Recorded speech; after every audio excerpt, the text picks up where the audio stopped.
Witajcie w Polanicy. Jest to urokliwa miejscowość położona w województwie dolnośląskim u podnóża masywu Piekielnej Góry. Ze względu na jej łagodny klimat oraz bogate źródła mineralne przyjeżdża tu wielu kuracjuszy oraz osoby chcące po prostu wypocząć. Najdawniejsza wzmianka dotycząca Polanicy pochodzi z roku 1347. Dzięki wrocławskiemu przemysłowcowi Hoffmanowi Polanica-Zdrój zaczęła być postrzegana jako atrakcyjne i renomowane uzdrowisko. Powstał spory park, nowa pijalnia wód oraz imponujący dom zdrojowy. Woda z jednego ze słynniejszych tutejszych źródeł, Wielka Pieniawa, została pozyskana w latach 1903-1904. Jednak prawdziwy rozwój miasta nastąpił wraz z otwarciem linii kolejowej z Kłodzka do Dusznik-Zdroju. Polanica-Zdrój to nietypowa urbanistycznie miejscowość. Nie ma tu klasycznego rynku, a miejscowość rozbudowała się wokół parku zdrojowego, który jest centralnym punktem miasta.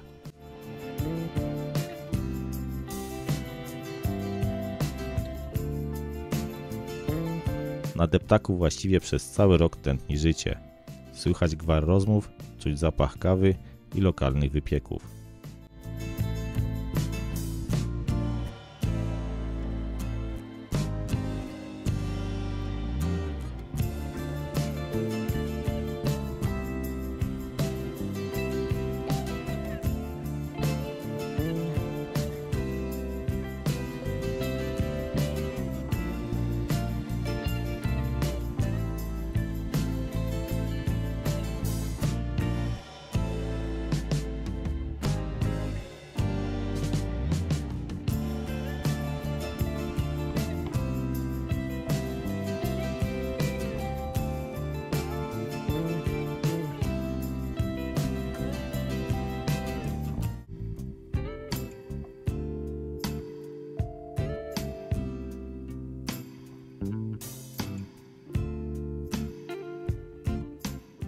Będący centrum życia Polanicy deptak ciągnący się ulicą Zdrojową zaprowadzi nas do urokliwych zakątków, a przede wszystkim do różnorakich kramów z pamiątkami, kawiarni, sklepów i restauracji. Częściowo deptak prowadzi po obu stronach Bystrzycy Dusznickiej.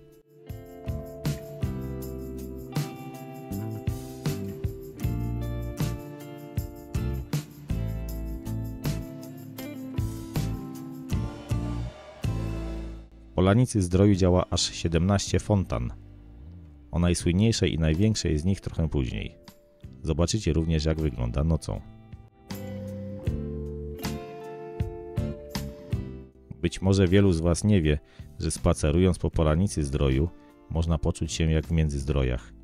Wszystko za sprawą Alei Gwiazd koszykówki, na której znajdziemy odciski dłoni wielu wybitnych sportowców.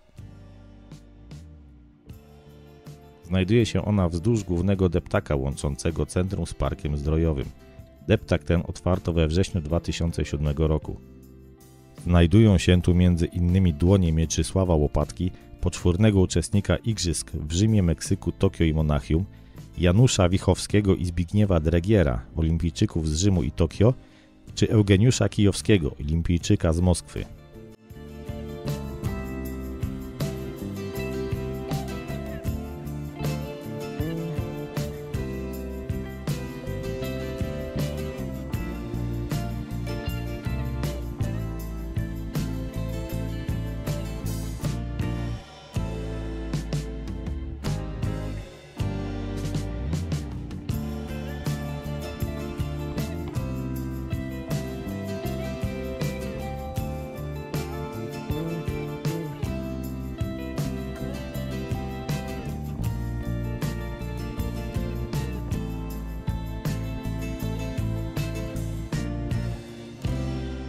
Idąc tędy wzdłuż rzeki, można dotrzeć do letniego toru saneczkowego.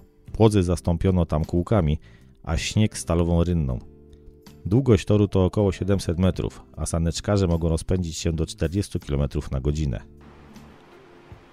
Często nad deptakiem rozbrzmiewa bicie dzwonów górującego tam zabytkowego kościoła pod wezwaniem w niebowzięcia Najświętszej Maryi Panny Od maja do września regularnie odbywają się w nim koncerty muzyki organowej i kameralnej, które przyciągają fanów muzyki poważnej.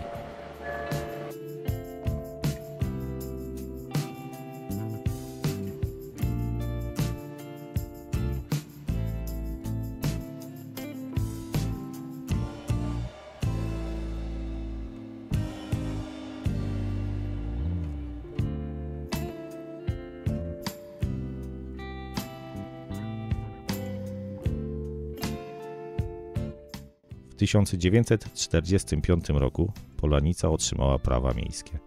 Początkowo nazwa miejscowości brzmiała Puszczyków-Zdrój. Obecna nazwa istnieje od maja 1946 roku. Na pamiątkę 50. rocznicy nadania praw miejskich w 1995 roku w centrum miasta stanął obelisk z tablicą pamiątkową. Na tablicy znajduje się herb miasta oraz napis 1995 – 50 lat praw miejskich.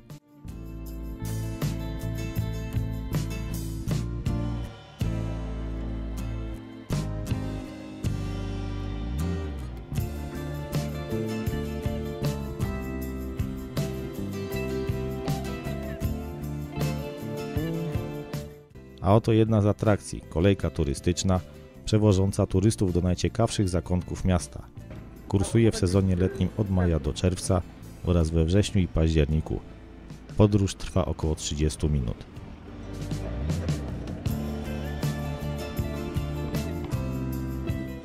W drodze z Deptaka do parku napotkamy Teatr Zdrojowy, który powstał w 1925 roku, a w 2010 przeszedł gruntowny remont. Budynek teatru bezpośrednio sąsiadujący z pijalnią wpisany jest do rejestru zabytków. Początkowo zbudowany był z myślą o popularyzacji wysokiej kultury muzycznej i teatralnej wśród mieszkańców, gości i kuracjuszy.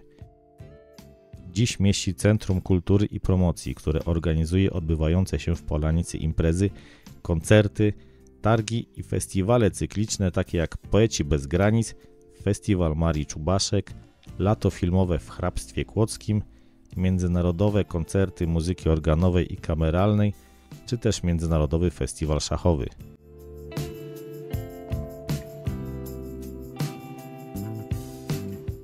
Położone w centrum Parku Zdrojowego, ponad 100-letnie sanatorium Wielka Pieniawa stało się synonimem luksusu i elegancji.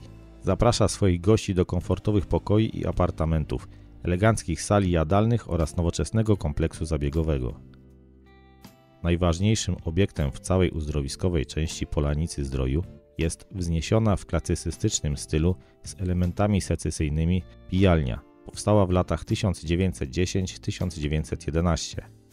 Najbardziej znana kolorowa fontanna, położona przy głównej alei parkowej. Jej nazwa bierze się stąd, iż jest podświetlana kolorowymi reflektorami.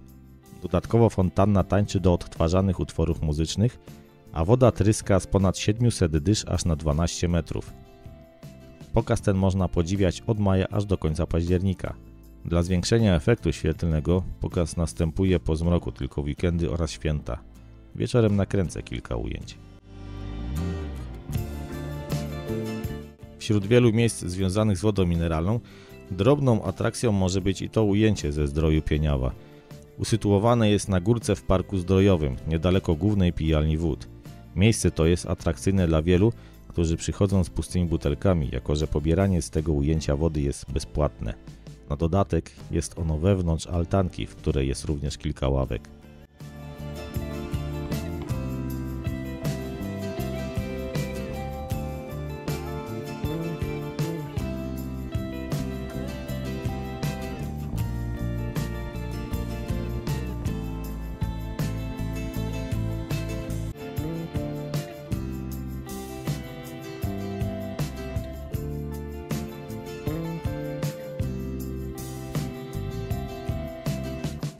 Można również zobaczyć pomnik Adama Mickiewicza.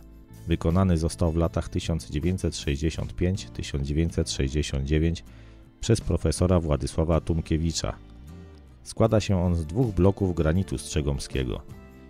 Jeden z nich przedstawia głowę polskiego wieszcza, natomiast drugi stanowi cokół, w którym znajduje się jego imię i nazwisko oraz lata, w których żył.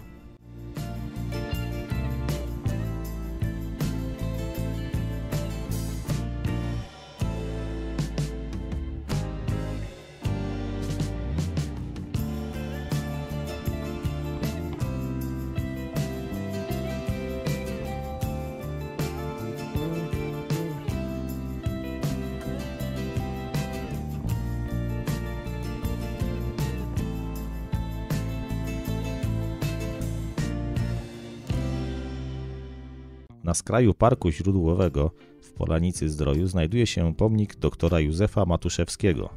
Dr Józef Matuszewski żył w latach 1900–1983.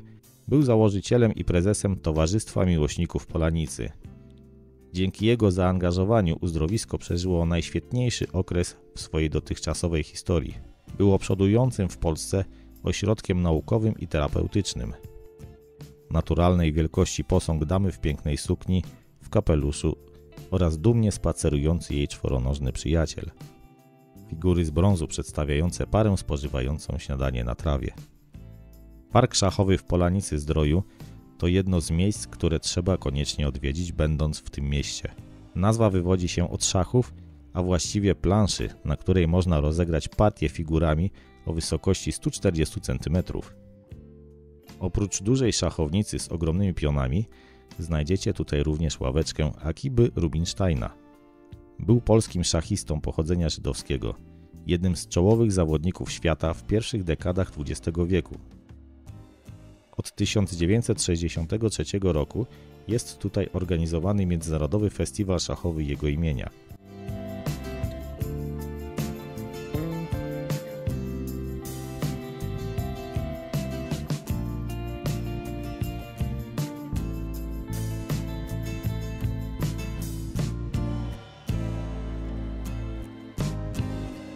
Wzdłuż głównej alejki znajdują się inne efektowne fontanny oraz kwietne kompozycje.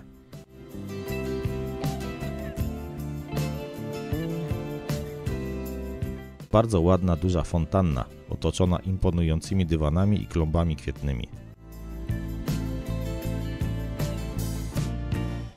Jest tutaj znacznie mniejszy ruch niż w centralnej części Parku Zdrojowego, przez co jest to doskonałe miejsce na spokojniejszy spacer.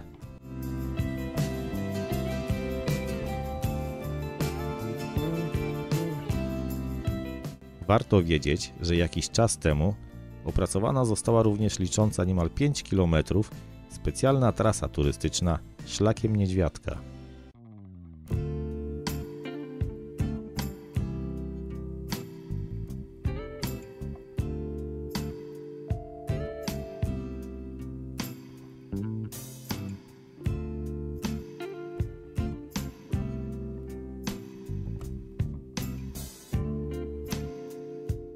W odnalezieniu poszczególnych miejsc z nim związanych pomagają specjalne znaczniki.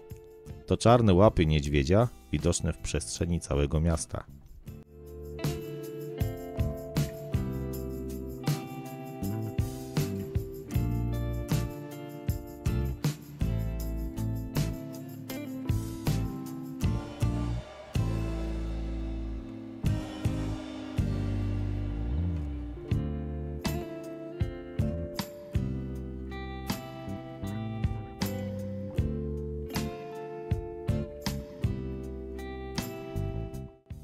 Po długim i wyczerpującym spacerze warto zatrzymać się na moment w cieniu drzew zabytkowego Parku Zdrojowego, aby odpocząć.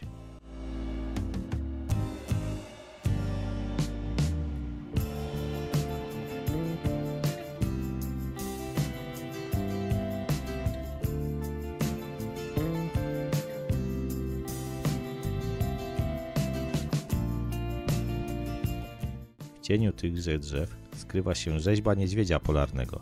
Została wystawiona do oglądania w 1910 roku. Miejsce, w którym stoi, przypomina o granicy, do której dotarł skandynawski lądolud podczas ostatniego zlodowacenia. A co do niedźwiadków, dlaczego one? Ma to związek z legendą o powstaniu Polanicy-Zdroju. Wedle niej, gdy tereny miejscowości porastała puszcza, pewien gajowy w upalny dzień poczuł zmęczenie. Gdy miał się napić wody z napotkanego źródełka, rzucił się na niego potężny niedźwiedź. Gajowy chciał go zabić, jednak dzikie zwierzę przemówiło wówczas ludzkim głosem i powiedziało, aby tego nie robił. Wtedy wskazał mu drogę do polany ze źródłem wody o wiele smaczniejszej. Gajowego po zaczerpnięciu łyka wody od razu opuściło zmęczenie, a niedźwiedź zniknął. Wieść o niezwykłej wodzie szybko rozeszła się po bliższej i dalszej okolicy, a wielu ludzi zaczęło przybywać do źródła. Dookoła polany powstała osada.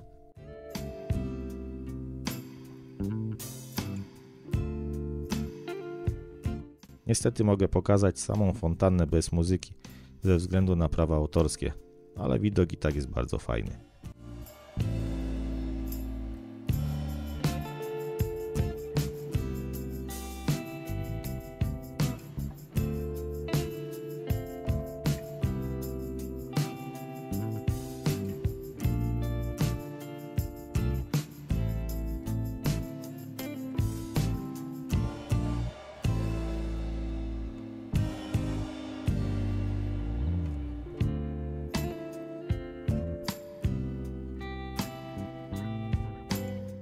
Polanica, choć jest niewielkim miastem, skrywa w sobie ogromny potencjał i oferuje wiele atrakcji nie tylko dla przebywających tu kuracjuszy, bo oprócz uzdrowiskowych atutów, wód mineralnych i przyrodoleczniczych zabiegów, na turystów czeka szereg innych rozrywek, począwszy od spaceru urokliwymi alejkami wśród wszechobecnej zieleni, przez wycieczki rowerowe wyznaczone wokół Polanicy trasami, aż po typowe atrakcje dla dzieci.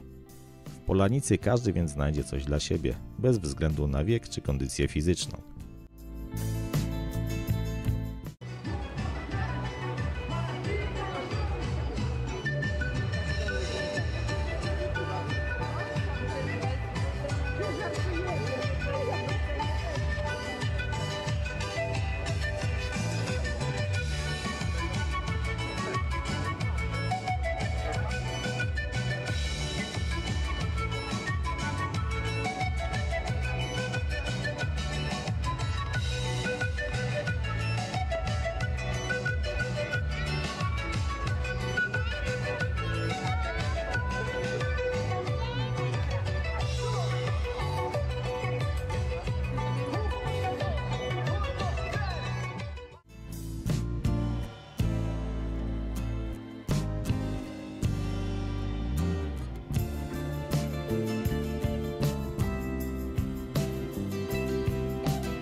Dziękuję bardzo za obejrzenie filmu.